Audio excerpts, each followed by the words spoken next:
بس ولله الحمد في شرطة بتتحجج من كده وعارفاهم. في ناس، في ضباط وفي عساكر وفي ناس كتيرة جدا في الشرطة ولاد حلال عارفة ايه اللي بيحصل. ايوه طبعا، دي ناس مقضية عمرها وعارفة اللي بيدخل واللي بيطلع والاشكال دي شكلها ايه، والا كانت الدنيا باظت. بس ليه عتاب برضو؟ حلو قانون التحرش بس للحج مش للباطل. يا ريت البنات والنسويين والحريم تتجي الله في نفسها، تتجي الله في الشباب، تعتبره زي اخوها، تعتبره زي ابنها، تعتبره زي اي حد.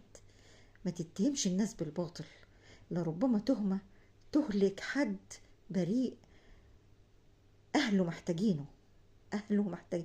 انت مش، انت ولا كأن، مش مش في دماغك، مش في دماغك يروح فين ولا يجي منين ولا هيتسجن ولا مش هيتسجن. لكن اللي وراه همه، اللي وراه يهمه. الله اعلم شايل عيلة، شايل ام واب، شايل ولاده.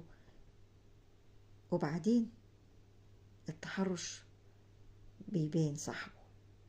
التحرش سبحان الله العظيم بيبقى الانسان قذر، حتى مهما كان لابس، مهما كان لابس من لبس نظيف قذر. معروفين سبحان الله العظيم.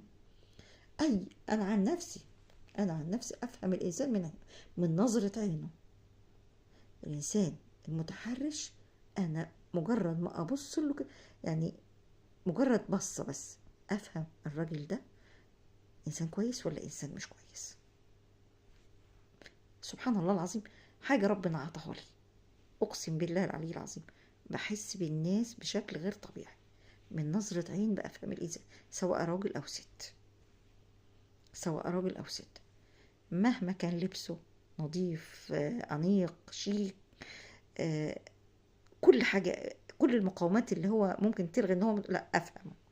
مش باللبس، انظف الناس بالقلوب مش انظف الناس باللبس والله. ياما ناس لابسه اللي ما حدش يقدر يلبسه لكن قلوبها قذرة، هي نفسها قذرة، ناس مش كويسة والعياذ بالله تعالى يعني. وربنا يرحمنا منهم. اتقوا الله. البلد مش ناقصة كل يوم فضايح وجرس، البلد مش ناقصة اتهترنا في وسط العالم، اتهترنا كفاية اللي بيحصل على التيك توك من قلة أدب البنات والنساوين. مش كل شوية تحرش. إيه البلد؟ لا البلد فيها رجالة نظيفة كتير، البلد فيها شباب حلوة كتير، البلد فيها شباب مش راضيها اللي بيحصل من